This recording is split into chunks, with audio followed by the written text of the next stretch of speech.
Hey, Crystal, how you doing, hon? I am doing well. How are you? Oh, my soul is doing well. My brain is very, very busy. Um, and I'm glad to be with you. I want to welcome everybody to Yes. two trauma survivors walking each other home. And Crystal Sanford Brown and I come together with you every Monday, whether it's where you are, might be evening, might be morning, might be afternoon, where we are. It's the East Coast of the United States, sort of. We come to you at 3, and we always choose a topic to discuss that matters to us. It's usually one that we're working on. And so, as we were just connecting before we got started, I asked Crystal, what was it about our topic that touches her, that she feels passionate about? And I'm going to ask you guys the same question before we start sharing about this. Topic is, it's going to sound intellectual, so I'm going to try to say it from the heart. Mhm. As a trauma survivor, I am continuously growing and changing, and I'm working on becoming my true self. However, because I had so many formative years with an understanding of who I am and where I existed in the world, there are times when I just go back to that old understanding of myself. And the old understanding is what, oh dear, what is his name? Levinson, the neuroscientist, says about Abramson. He says that, Michael Abramson, he says that our default is to fear. Our brain, when we're not focusing on something, will default to fear.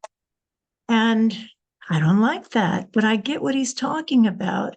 Because if I'm not conscious about something, I can default to fear. And why am I talking about that? Because I would rather not have my default be to fear. I would rather have my default be to wonder.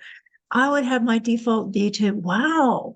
I would have my default be to, oh, right, I'm alive right now. This is a really special thing. Yes. And, um, and so that's the question is, how do we catch up? This is how I put it to myself often. How do I catch up with myself?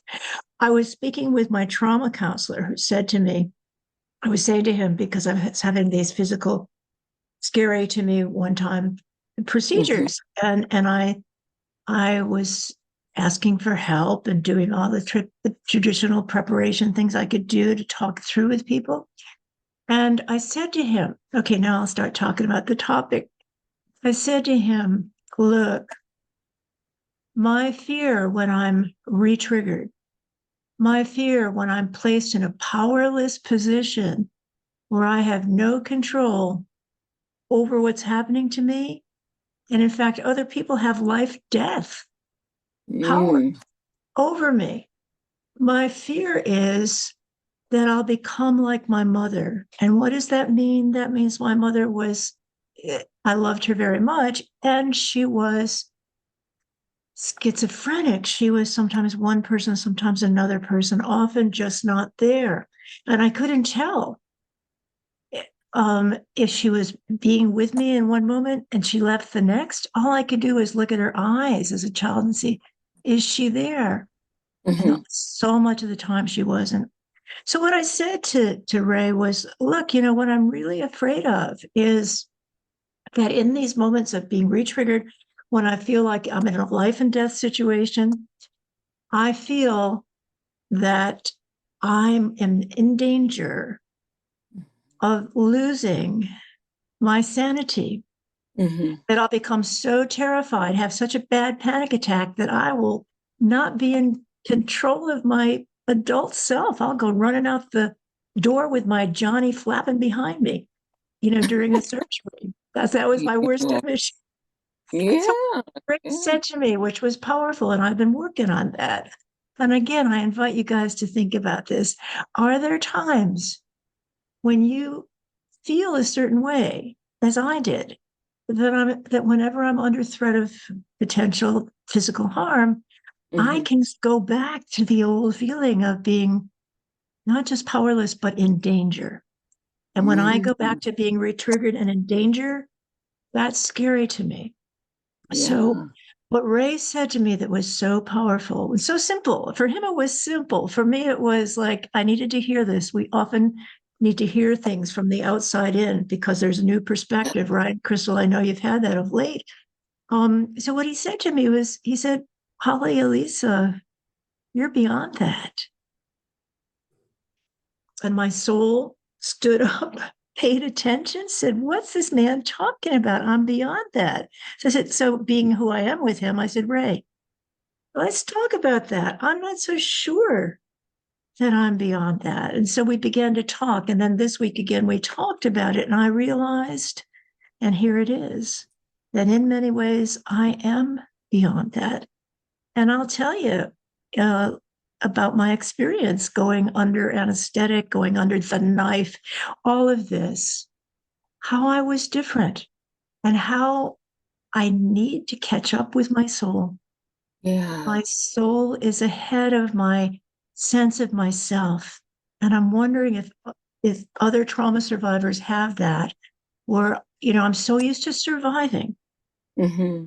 that I can just default to that fear of survival. And yet I know in many ways I've changed. And in some ways I accept that. Um, yeah, so I'll just end with this one thing. For example, as I often say, because I just like to say how old I am, just to be out front, transparent. I'm 77. And you should. Yeah, honey. I mean, I'll be 78 in a couple of months. And you know what? Today I'm No, 77. 1 month. Yeah, right. A little over 1 month. End of December, December 31st. But here's the truth. I used to not like my looks. There's a whole history there. I was taught I was the ugly duckling in the family. I was taught as the ethnic one in the family that the only beautiful people were the blonde, blue-eyed, fair-skinned people. And I was like chestnut colored. I was just outside all the time. And I looked like my father's ethnic family. Uh-huh. So I also was what they used to call a stick bod. Was Oh, like what? a stick bod. A stick bod was like a bean pole. It's like a Oh, person that's just straight up and down, a yeah. stick, a stick. And plus the shaming that I got and the sexual abuse that I got, and my mother's being totally beautiful, traditional blonde, blue-eyed woman who was psychotic. There was just no talking about the fact that she was beautiful, and the rest of us were secondary, tertiary, or in my case, just anyway. What I came up with was the knowing that I Mm-hmm. wasn't beautiful.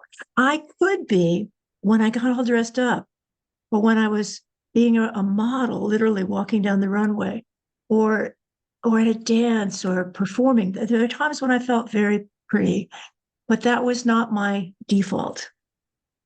My default was to be, ooh, this is not a pretty woman. Mm-hmm.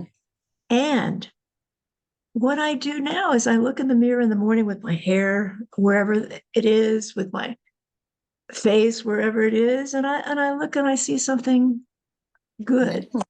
I see a 77-year-old person that looks good to me. And my eyes are always full of meaning, no matter what. So here's a case, Crystal, where I have caught up with myself. When I look Mm-hmm. in the mirror, my first response isn't, oh man, what are you doing with a zit at age 76? My first response isn't, man, get the hair, get it right. Something, you can get it right here. Come on. Because I never know how it's going to turn out. Or, oh my God, you got to lose 30 pounds if you're going to go out in public again. That's the kind of stuff that would come to me. But now I look at myself and I say, it's okay, girl. You're looking, Yeah. you hot for 77. And think about all of those disrespectful men Oh, Lord help us. Yes. Say that more. try to get our attention. And Mhm. it's like, no. Right. You got it. Well, And hello, everyone. And if hey, you Crystal. hear, yes, if you hear in the background my landscapers are out there, and typically it wouldn't bother me to hear them, blowing the leaves or whatever they're doing. But I just wanted to hear nature. Mm. And, it wouldn't typically bother me. I just wanted to say that in case someone hears that in the background, also in our podcast. So someone asked me a question.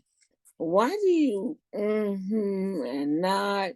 And I said, that's just something I was taught as, when I was being reared, to let people know that you are paying attention, or if you're in agreement, or, just to know that you're hearing them. And that matters. That's, as we talk about this topic, that's something I have to occasionally ask myself. Am I being heard? Are people respecting my voice? Or am I being seen as the angry Black woman? And that's, it took me a long time to get over that, because I have been called that. When you have a different perspective, or maybe a different experience, not individuals not allowing themselves to listen to your perspective, but they're so ready to respond when they haven't really taken note of what you said. So I hear you, and I've observed two things. One is what you said about being stereotyped as the angry Black woman. So you open your mouth and people see flames coming, and you're opening your mouth with sweetness, and they're not able to see the sweetness. And I believe you about that. I've watched people sometimes react to you and not know who they're going to be with. And so they bring their image from the past that's inside their heads. I mean, we all do that. But here's the thing I've noticed happens with you. And I get angry. I get angry when it happens to anybody, but I've seen it more with you than with me. And that could be the difference in my being white. But I've noticed, for example, that you often don't get noticed. You don't get seen. If you and I are at a meeting together, and I know you've got a competency, and girl, you've got a lot of competencies. Oh, thank you. Yeah, no, you do. You're welcome. And so I'll say, well, Crystal can help us with this. And in a heartbeat, Crystal gets that look on her face, like,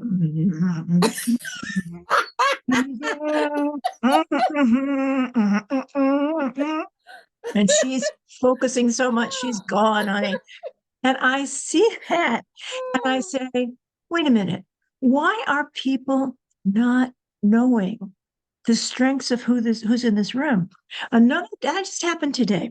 And another thing that happens sometimes is we're in groups of survivors, and we help each other. We keep time for each other, and so that if we're generally speaking for 5 or 6 minutes, and I'm speaking for 7, somebody waves at me and lets me know, it's time just to start wrapping it up. And I've noticed that often when Crystal is the timekeeper, people not paying attention to the signs. And so halfway through the meeting, if I'm chairing the meeting, I'll say, I just want to remind everybody that we need to acknowledge the timekeeper. We need to so that we all know that you're aware of the time. Because some of us can get anxious, if somebody's like going on, and I've seen people go on for 20 minutes. And so if they're not paying attention to the timekeeper, whoa, we got to do something here. Anyway, Crystal, I've noticed those two things, and talking Yeah. about our theme about how do we get over definitions of ourselves that probably came from the outside in, like Mm-hmm. angry Black woman or person that doesn't exist. Well, do you know that's not who you are? You also know that you cannot change anybody else, but the power that's within you to say, I'm here, I exist. Mm-hmm. Mhm. I can do this. And then you do it. That's, yeah, girl. So say more about what your So, experience has been with this of late. When you yeah, see yourself one way and you've worked your tail off to get there, and then people are seeing you as somebody else, not you. yeah. More recently, since I've had the medical condition with the sewing and the braces, I Mhm. feel this, even though people are telling me, you look gorgeous, nothing, don't worry about the sewing, you are fine. This past weekend, actually Thursday through Sunday, we had the state of Michigan school annual school board conference. It was really intense. And we had a lot of group exchange and experiences because they want us to hear what's going on in other school districts, so it may be something that we can try. And I found myself saying, okay, before I share, I want you all to know I'm not drunk. And this is what, so one of my colleagues from, is that, no, it's not Oakland County, it's in Wayne County. And I've seen him at trainings. Actually, no, it is Oakland County. Now that I think about seeing him at our ISD, he said to me, stop. You don't owe anybody any explanation. We can understand you. And for those who can't, they need to listen more intently. Mhm. I took that to heart. Stop feeling like I have to apologize for something I still don't know what the diagnosis is. Yeah. Can you update us on Mm-hmm. that? Because I know you're going through all Mm-hmm. kinds of tests to find out what changed about your pronunciation. It's Yeah. not stroke, but you yourself feel it. And there are times when I can hear that the pronunciation is not the way you used to pronounce things. So can you tell us, just because I know that everybody that listens to us is interested in your well-being, what are you finding out? I'm thinking were we in Portland? No, we were in Arizona. Hmm? And you and I were sitting having a conversation just before we were getting ready to present, maybe in front of 17,000. We didn't know. That was that huge keynoting room that we were, Yes. And oh, yeah. so you said, are you okay? Because you heard something. And that was in May. A year ago, actually 2 days ago, it was a year ago, I had a infected tooth removed from the upper rear part of my mouth. But before the tooth could be removed, I had to go through 2 cycles of antibiotics because it had gotten that infected and it had seeped up to my brain. So the dentist that I was no longer, that I was utilizing, she would not, it's like she wouldn't listen to me. So I went to another dentist that I had gone to in the past. And I said, I didn't have an appointment that day. I said, I'm in so much pain. I can't put my head down. Oh, And so I said, I don't have an appointment, but can you help me? good. Someone had canceled their appointment at 12:30. They allowed me to have the appointment. The dentist saw me, told me he couldn't take the tooth out. That's when the antibiotics started. Mm. And 2 weeks later, he took the tooth out. And I'm telling you, it looked like something that came out of a dinosaur's mouth. Honey. Ah, Woo! I asked boo. him if I could keep it. He said, oh no. He said, no, we have to check. But I was told that I had TMJ. So I do have the, I have to look it up because I have it where I can pronounce it phonetically. But what it is, the condition that can break your jaw muscle and Mm. where your tongue and your throat, you're having issues and things aren't moving properly.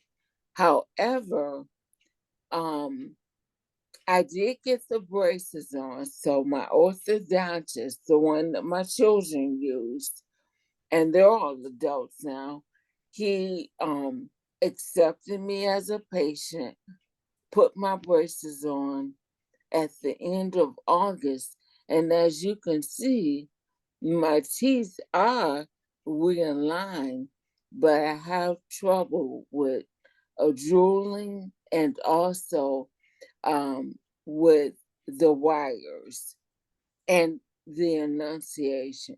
So last Monday, without any knowledge, um, in after seeing my neurologist, she said, I want you to go to the lab. I just want to test your blood.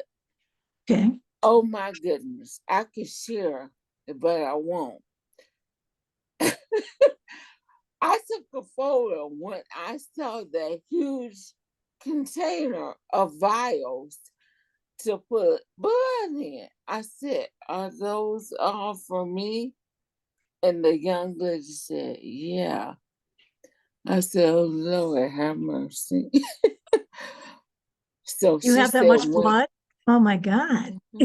and I'm thankful that you asked me if I could do the show. I gave the effort and I did rest afterwards. Mm. But it was shocking. Yeah. So at this point, I'll end with where I am. All the blood tests have come back either negative or normal. So the next test will be an MRI coming up this Sunday. So we'll see. Mhm. Wow. I hope you get some data. Yeah, I just love that, facts have dimensions and fear has no dimensions. So fear can like take us all over the place. And I want you to get the information you need. yeah. I understand that. And that you've just raised something with me, which is about past way of looking at myself. I had a partner for years who a good man in many ways. And he was Irish, and he had this way of saying, it's just my luck. Mm. And at first I asked him about that and asked him to help me understand what he was really saying. And I listened, and it was something that was an automatic default to him. Anything would go wrong, Mhm. It's just my luck. And I said, are you feeling like you've done something to be punished? Are you feeling like you've done something that you have bad luck spell over you? Help me understand this. And he was never really able to talk about it. But what I realized in being with him was that pall, that kind of shroud that he had over him was one of he expected not to do well. Mhm. He expected to be a victim. He expected to have to suffer. Now, I know Mhm. his religious background was one where we all bear our cross. And so it was part of his religion too. But I asked him one time, I said, so do you think you can change that, or you can be open to saying Mhm. something else rather than it's just my luck, which means I deserve this, or of course the worst happened to me. Is there anything else you could say? And I could see that he thought about it a little while, but back to the point of today, Crystal, no, he was persuaded that this was his lot in life. And I can say that for most trauma survivors, because the effect of the trauma is so intense on Yeah. a child's brain, that it feels like this is a life sentence. Mhm. Yes. Have you felt that? It's like not a life sentence, but almost a death sentence. Yes, and we had that feedback shared in some of our presentations, even when they ask us, after all you've been through, how are you still able to share hope with others? And this, I, I have to seriously, and you and I, we often will lift up ourselves with a quietness and a prayer before we do something to get that encouragement. Yeah. For me, it's to get aligned with what's deeper. I can be Mm-hmm. scattered. One of the traits that we have as trauma survivors is hypervigilance, which means I'm looking every which way. What's coming my way? Is this safe? Is this, you know, that's what I did as a child. As soon as I got to the doorway, the entryway of my house that I grew up in, and I'd be outside playing. I'd be having a good time. I'd be climbing trees. I'd be jumping on my pogo stick. I'd be like, give me a horse to ride. I'll ride the horse all over the hills. And I'd get back to the house, and I didn't remember seeing this, but my mother said to me, when you were a child, you'd come to the door and you'd always say, when you opened the door, fun's up. The fun is up. Wow. Yeah. What are you hearing in that, Kristen? I hear the 5 F's. Go for The, it. Tell me. the fight, the flight, the freeze, the fawn, and the float. When do they happen? Can they happen all at once? And that's like us. Do we, it's like a scale. Okay, I'm trying to get that balance. I know that I've made it because my therapist is telling me, oh, you don't need an individual therapist anymore. You've accomplished the where you can just do group. And I said, where is the rubric? I want to see it. Hey, yeah, honey. Wait a minute. You have a choice, Crystal, about what you need. Right. I'm You have a like, right to say it. who I told you that? right, honey. I mean, maybe they're going according to some insurance, No, I think it's because maybe their caseload. but Yeah. that's about them, honey. You are the Right. client. You're the one that's the trauma survivor. You're the one that's wanting to grow. And if you know you need more help, if I know I need more help, I have a right to say that. A right Mm-hmm. to say that. So how do you feel about that? And what would you do if you had a choice? Well, today, and I shared it with you, over the last 3 years, I've had um, a different therapist Hmm. that they'll be my therapist, and I'm praying to God it's not my issues that they're quitting issues. But so my therapist today told me as of November 27th, she will no longer be. And I'm like, so What? I said, yes. I said, oh.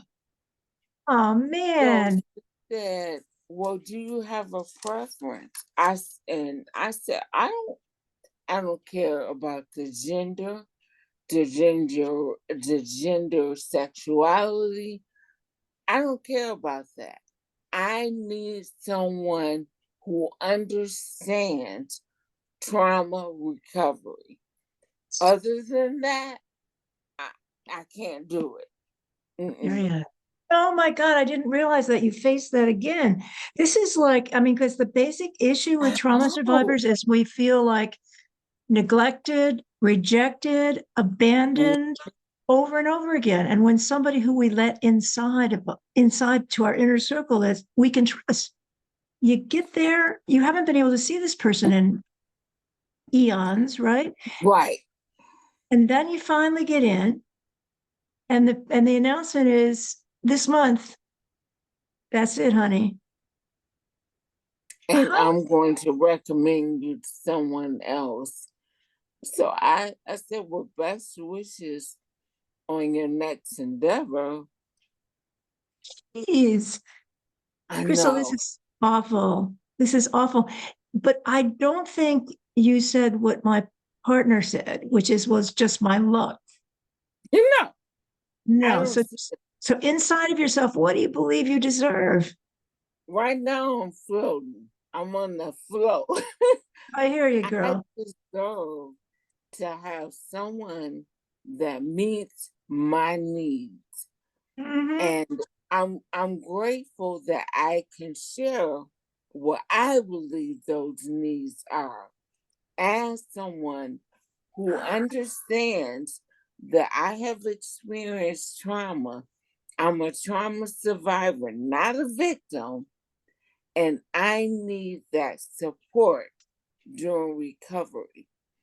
So my therapist asked me what had I been doing for self-care since my last appointment. And I said, oh, I haven't just been sitting still. No, you I'm haven't. in a group, but do understand, I still know I need that one on one. And Absolutely. I told her, I said, this group has been so helpful. I love my village. Mhm. And you're also saying, sweetie, I can tell you what I need. Hmm. I know myself. I need a supportive village, and I need a one on one person to whom I can soulfully share the things that are the deepest and the hardest and the most painful. And here's the other thing, Crystal. I think you and I and every trauma survivor deserves and needs someone who pays attention to our story and Yes. helps us make sense of it.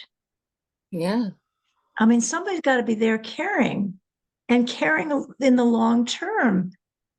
When I've had two trauma therapists, and Mhm. the first one, Bernie, Dr. Bernard Gray, said, after he interviewed me, he said, and I interviewed him, he said, you need to come, I'd like you to come twice a week. And I had never, ever heard anybody say that. I've had therapists, and it was like what you said. I'd see them for a while, and then they'd say, well, I think you're doing fine. And I'd say, what? Yeah, Oh, I'm functioning in the world, honey. Yeah, I'm paying my bills. Yeah, I'm traveling. Yeah, but there's a deeper pain inside of me. There's a deeper unresolved inside of me. And there's also, I need to have the ongoing experience of someone who stays with me over the years and Yes. cares for me over the years. That's a function that trauma therapists do for us. I was in Singapore. I said, Bernie, can I call you from Singapore? Yes, he Mm. said. We went through, I think, 2 elections together. And I said, Bernie, I could be so shaken by this election that I might need to call you. I just need to talk with somebody who understands how deeply this affects me as a trauma survivor, given the narcissistic abuse that I faced for so many years. And he got it. He said, yes, of course. Yeah. That's it, Crystal. It's not just somebody to be there in the short term. It's somebody to say, I hear your story and I'm seeing these dots connecting. What dots are you seeing connecting? You have a right to that, girl. Yeah. It's like, you know how the synapses and the neurons reach out and work to support one another. I Yes. feel I envision that, or I'm using the analogy as Mm-hmm. if someone's trying to cut it in pie pieces. No, I need that connectivity. I don't need you to separate it. So when I was asked, as the therapist was putting the referral in, I said, is there a way that I can have someone who can really read and take a look at my record and my analysis so that I am not starting from the beginning? And the therapist told me that wouldn't be fair What? because mhm, because the analysis would be someone else's opinion. And with a new therapist, they may have a different. I'm thinking, what? Your curriculum is not online? What? Wow. How did you feel about that? Are those 5 F's Ah, I experienced earlier today? I was like, you know, the shock at first, that freeze. What'd you say? I hear you. Wow, man, I hear you. Because you're stating a need directly. You're not saying, I need a therapist who's going to agree with everybody else's analysis and doesn't have the sense to say, I'm going to take Crystal as an individual when I meet her. You're saying, I want somebody to know my history. I want Yeah. someone to read my history, and I want someone with the maturity to be able to say, okay, these are the things that have been said about Crystal. These are the things that have been that Crystal's done. Mhm. These are the events in her life. But at the same time, I'm going to meet Crystal as a brand new being to me because I need to know who you are and get to know who you are. Mhm. I'm actually pissed at that. I think that the therapist, if I were a therapist, I would want to have the choice. Yeah. I would want to have the choice. It's like working with, in a way, it's like working with children who are otherwise able, right? Mhm. And you could say, someone could say, well, don't read the stuff because then you'll be prejudiced. And some people would be prejudiced, but there are other people who would say, okay, so that's what that doctor said, and that's what that doctor said, but I want to see this child in front of me right now. I want to see Yeah. this adult in front of me right now. Yeah. Oh, girl, this is why what I did to find a therapist was I asked people who were trauma survivors. Mhm. I don't know if you've had this benefit, but I just kept asking people who, you know me, you've seen me, you know me, and my challenge is I want someone that can see me and hear me and be Yeah. strong enough, loving enough, somebody that's his own or her own person. And in my case, I said, I need a man now more than a woman because the incest stuff is so primary in my self-esteem that I need to work that through with a man. I'm sure working with women, I work through a lot of stuff about my mother, and there are other things that I could do on that. But the more crucial thing was that violation, Yes. continuous violation as an incest survivor. So I knew that's what I needed. What I'm saying here, though, is I asked around. I know you've done that. And then I interviewed therapists. I got it down to like 1, 2, 3, 4 people. And I interviewed them. And honey, I dumped somebody right away. I said to him, he said, well, I said, can we talk? I'd like to see how we do face to face. And he said, well, just read my book. What? Just read my book. I said, I read your book. I read your book. I've done all the research. I've done my homework, but I can't tell if we're going to work together until you and I are sitting next to each other. Mm. And I decided in that moment, talk about having changed, that I wasn't going to work with this guy because he had me put in this basket of like jelly beans, new client jelly bean that's strawberry, jelly bean that's licorice. Mm. He just was seeing me as, you come in, this is how I treat you.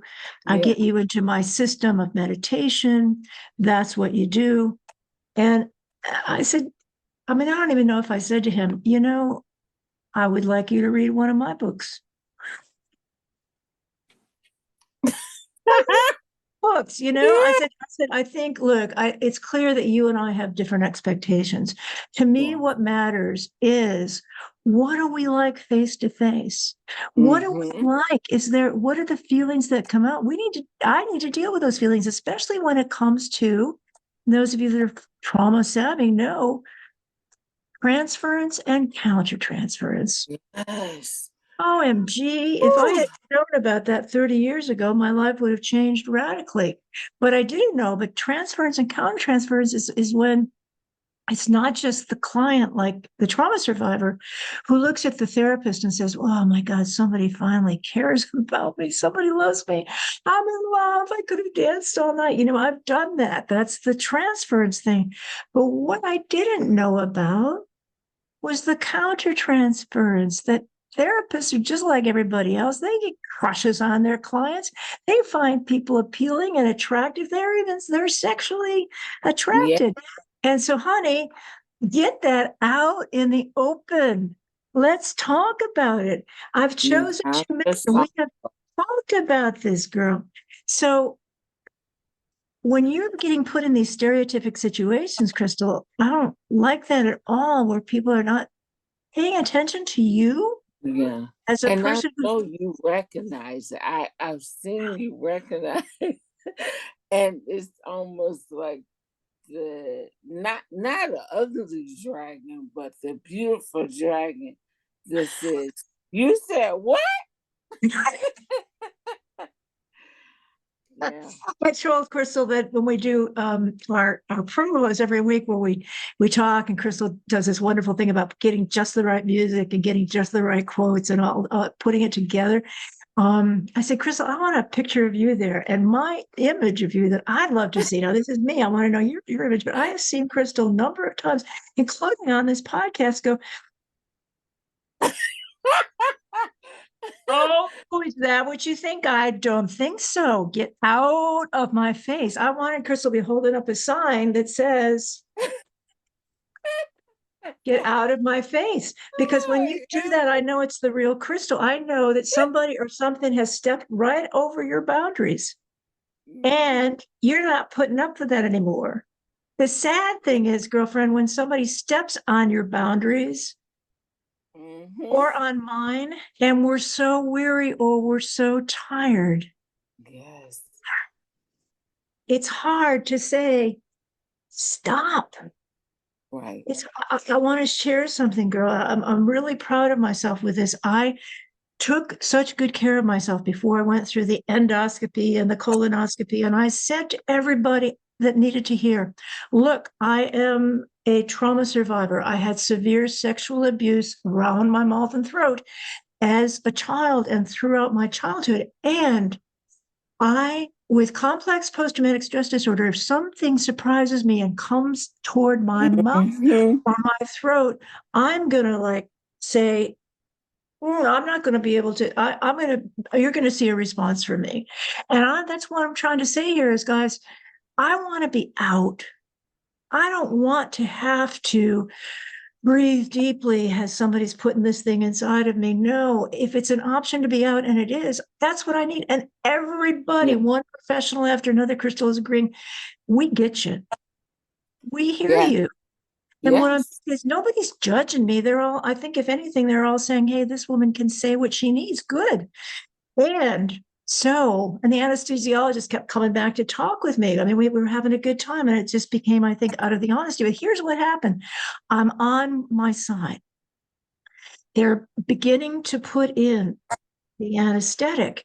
I'm still alert as a light bulb. And this woman on my left is coming at me. Now, this is what it looks like. She is coming at me with this thing to put Mhm. into my mouth. And I put my hand out like this and I said, stop.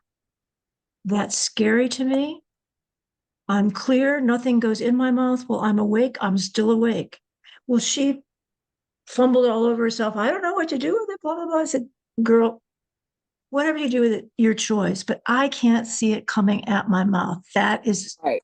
Right. you know, and even in that moment, Crystal, here's what's beautiful. I was different because I didn't get all those feelings about like, I got to kill this woman. She just really, she's Yes. not feeling me. No, I just got it. She's a woman that she didn't get it, but everybody else Yeah. did. And I felt safe with them. In that moment, though, I had a choice. And this is the topic. In the moment, I had a choice. Do I go back to what I thought I was, which is a person that can be freaked out and scared by somebody stepping on my boundaries, which she was? Or do I say, I'm in charge of my body?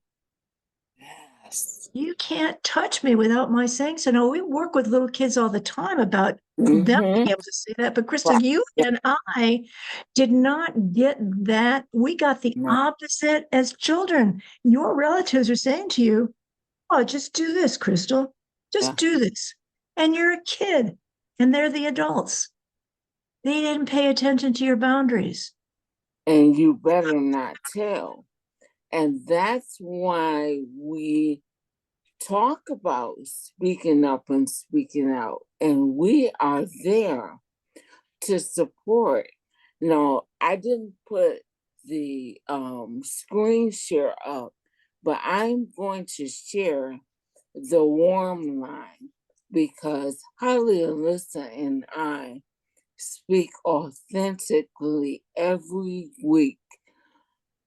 As we stated earlier, our therapists believe that we are at the level that we can support others. It's not saying I know I'm not a therapist, but I can listen. I can support you. I can listen without judgment because I know what it feels like. So that number, if you need to speak with someone, take a break. We understand. That number is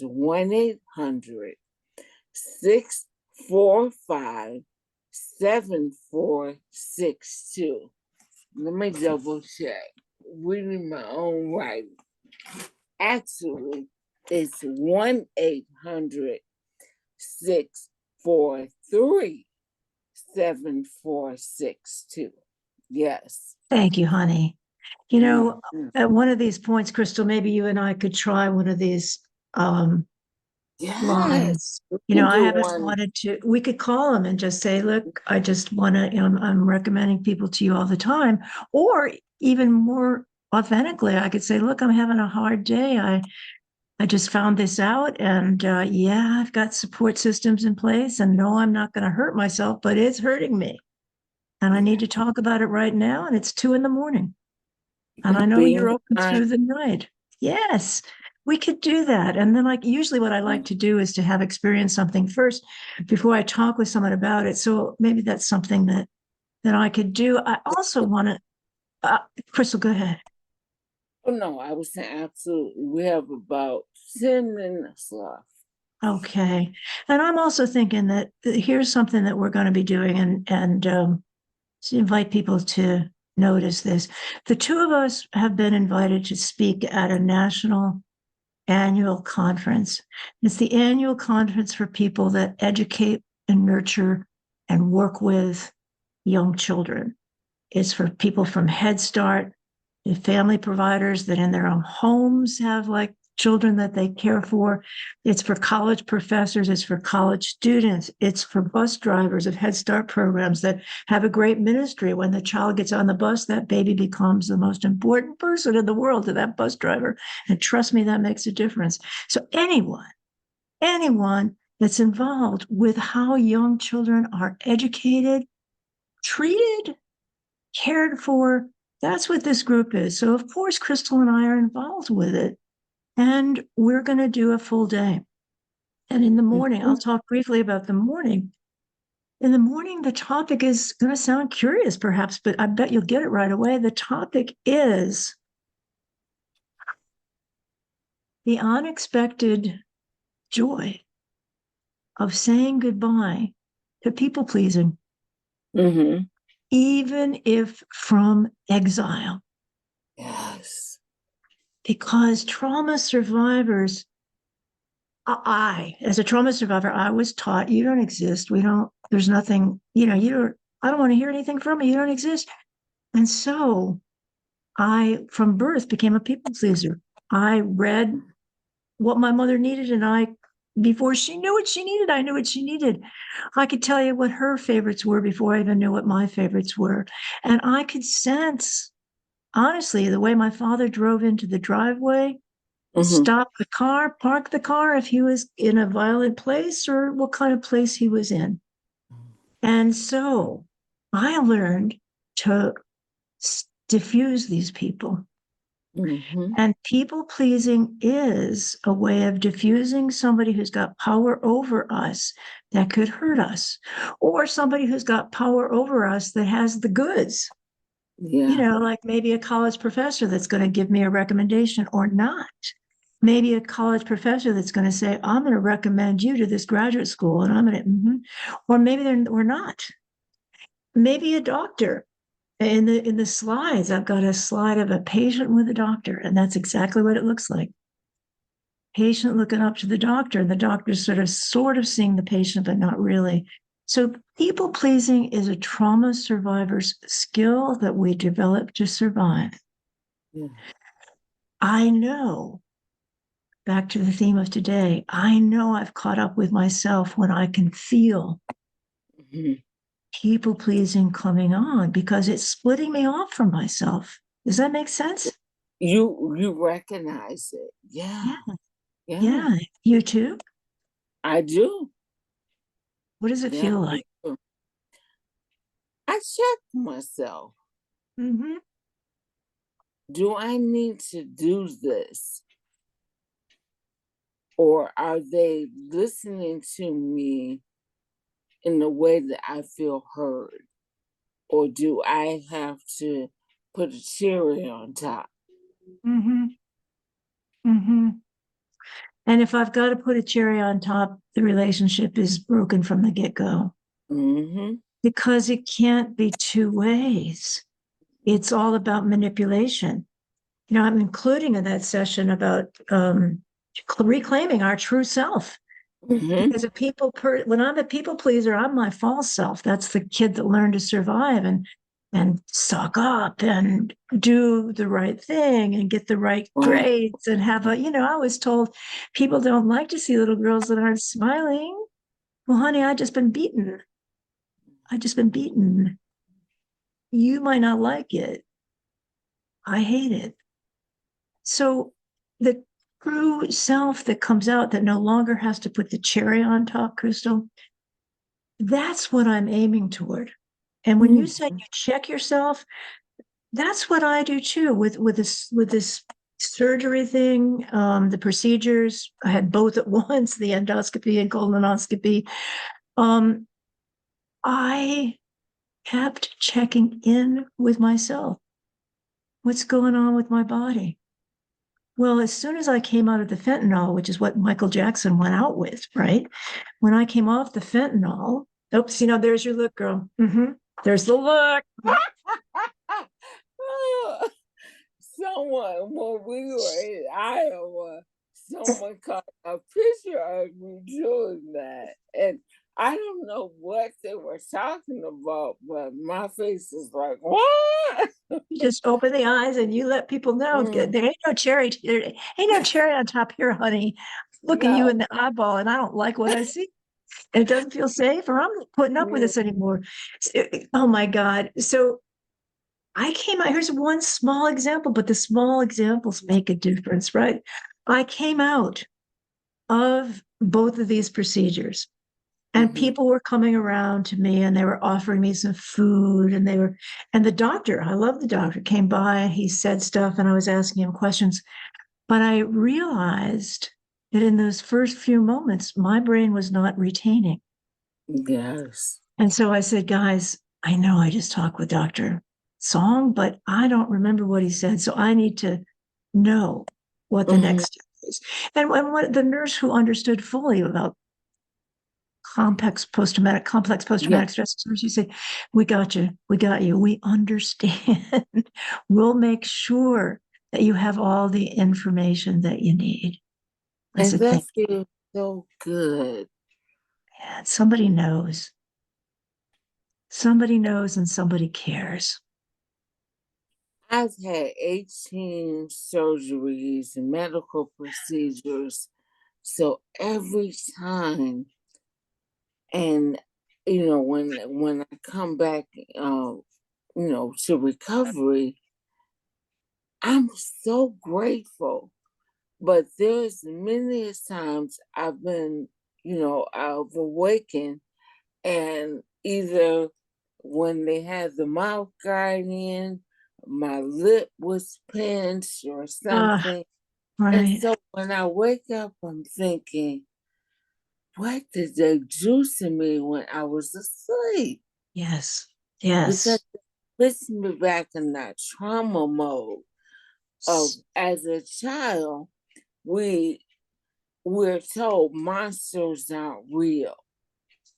But when the monsters are real and come into your room or come in the dark and and violate you, how do you get that out of your mind when Mhm. you're re-triggered? Those Yeah, monsters are real. I noticed that one of my cousins who I reached out to and wasn't able to respond, but she wrote on Facebook, she said, my father was a monster. I have not returned to my hometown for 18 years. And I got immediately what she was talking about. I got it immediately because to a child, when someone is trying, it felt like my father was trying to kill me. When someone is trying to annihilate me or have total control over me or shame me or manipulate me or use me as you were used, that's monstrous. It's mhm, out of the human dimension. it And really is. Yeah. and those monsters have got to be faced. The light has to get turned on. The openings have to come. And for 80% of us, according to Dr. Bessel van der Kolk, 80% of us who are trauma survivors, here's his words. Here are his words. Go to our graves, never owning that we were trauma survivors. I'm seeing your face, Crystal. It breaks my heart too to realize it ain't easy, but there's so much help. There's so Yeah. much. Oh my God, there's so much help. Sweetie, tell us about so in the morning we're going to look at how we get In the conditioned to be people morning, pleasers. And how about the afternoon? Well, no, actually, it's 2 days. Tomorrow, I'm in professional development, and Oh, I then mean for the day that we're doing oh, together. oh, oh, I thought, duh. It's okay. No, it's okay, girl. So the Wednesday that we're doing together at this conference, the National Association for the Education of Young Children, in the morning, we're looking at one of the traits that trauma survivors get, which is people pleasing. And as a result, we get out of touch with our truths, we get out of touch with our feelings, we float, we freeze, we do all those things. So in the morning, we're looking at that trait and what we're going to do to pull that together after In looking the at how we afternoon, can stop people pleasing and how we can claim our true self. I'm giving people a case study, and Crystal, what it's going to be about? Narcissism. Because ain't yeah. nothing I can do to change a narcissist. Narcissistic personality disorder, it is what it is, and I can't change anybody. And I've lived for 35 years with a serenity prayer, but I have always hoped that maybe the person would change from the outside in. So they're going to I'm going to invite them to look at what do you do with someone when you're trying your best, you're doing everything you can, and the person can't change. Mm-hmm. How do you take care of yourself?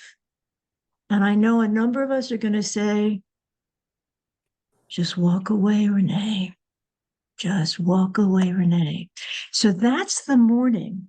Now, in the afternoon, you're picking up and tell people what are we doing in the afternoon in So, Nashville, Tennessee. yes. So, in the afternoon, we're going to do some boogie woogie.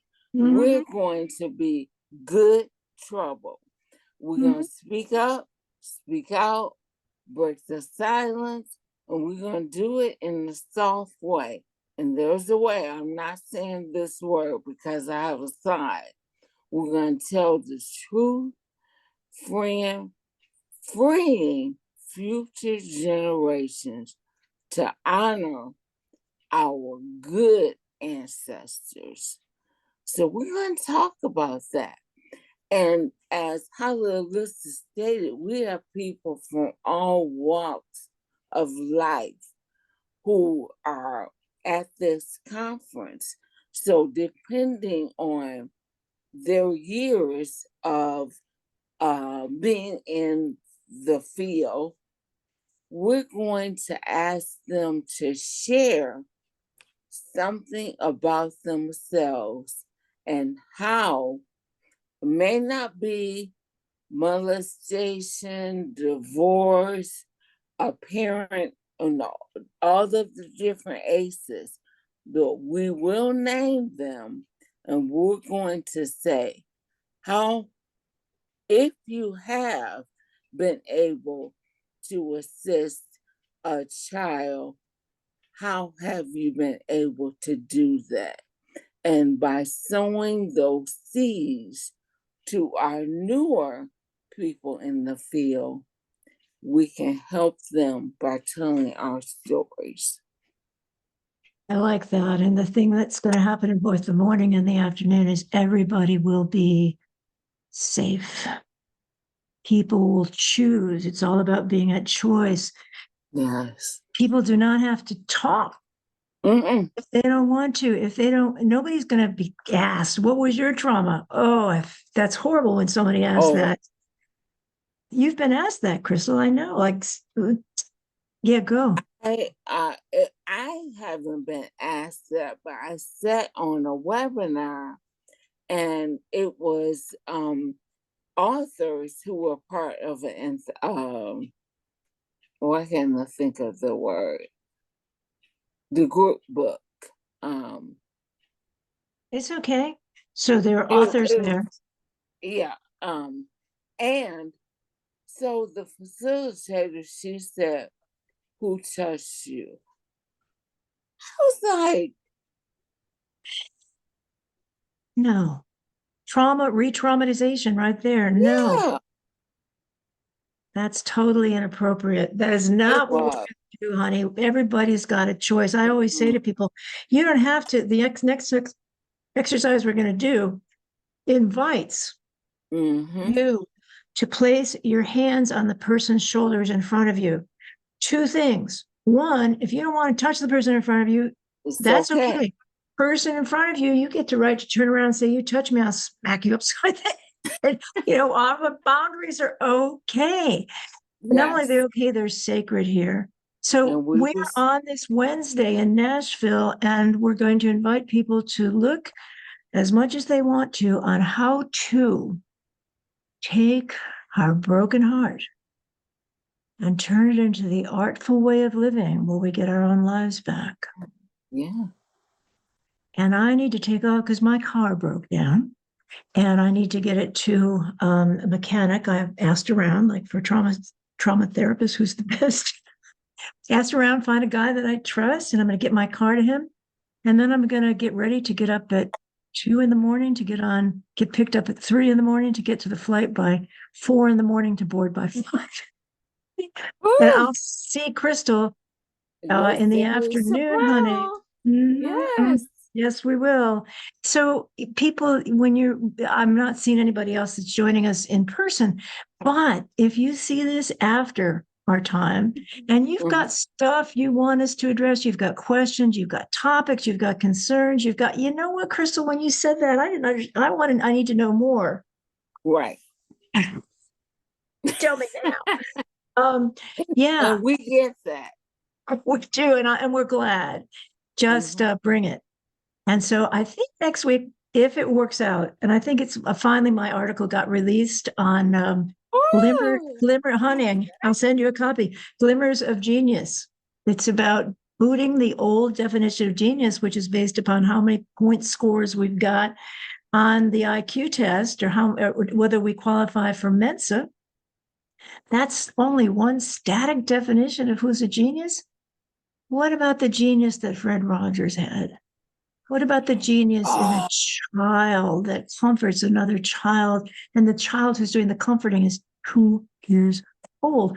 What about the genius of the teacher who doesn't judge the student in her class, but sits there and listens and listens and listens? That's the kind of genius we're going to talk about. So probably next week we'll get to talk about it is genius. It's a verb, not a noun. It's within yeah. each one of us. How can we bring it out of each other? How can we bring it out of ourselves? So I'm going to say thanks so much for being with us, Crystal. Great to be You. with you, honey. We want to Likewise. say goodbye to folk for us? Um, I thank you for bringing up Fred Rogers because he was a genius, and I am so thankful for the opportunity I had before she passed away to meet his wife, Joanne, a magnificent person. So, fine memories. And I look forward to making new memories with you in a few days. You got it, honey buddy. So I am going to say goodbye, everybody. And when you watch this, send us comments and we'll see you. I'll see Crystal Yeah, soon and see you guys I'll see you tomorrow. next Yes. week. Okay, fairly well.